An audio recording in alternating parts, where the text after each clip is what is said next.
Terima kasih pemirsa, Anda masih bersama kami di Liputan Sumsel. Menjadi kebiasaan dan program kerjanya setiap hari Jumat, Bupati Banyuasin Askolani mengunjungi desa-desa, menjalankan program Safari Jumat, bertemu dan melihat langsung kondisi warga.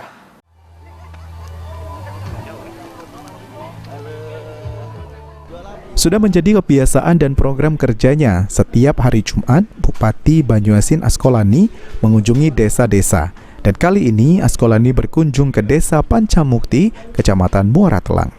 Dalam kunjungannya ini, Bupati didampingi asisten 2, staf khusus dan tokoh pemuda Banyuasin Syarif Hidayatullah meninjau kegiatan sunatan massal gratis yang diinisiasi oleh Fosil Pamulang yang merupakan komunitas pemuda Muara Telang. Setidaknya ada 42 anak disunat secara gratis dan mendapatkan santunan langsung dari Bupati Banyuasin. Dalam kesempatan itu juga, Bupati memberikan bantuan pada pengurus Masjid Al-Huda sebesar 10 juta rupiah dan bantuan pada kaum duafa.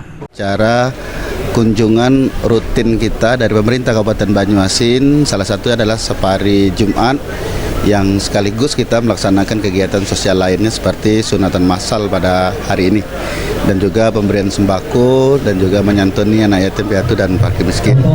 Dan yang tidak kalah penting, hari ini juga kita meninjau langsung kelanjutan pembangunan jalan poros dari Kecamatan Muara Telang dan Sumber Marga Telang yang mengintegrasikan lewat dermaga penyeberangan di Srimananti, Kecamatan Tanjung Lago. Yang insya Allah tahun ini kita lanjutkan pembangunan jalan poros yang dimaksud. Amin.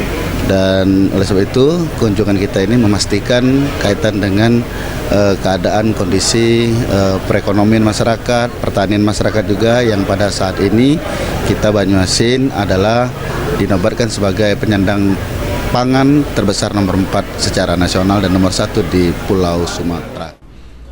Usai melaksanakan sholat Jumat berjamaah, Bupati Banyuasin bertatap muka secara langsung dengan ibu-ibu pedagang kecil serta kaum lansia di Desa Pancamukti.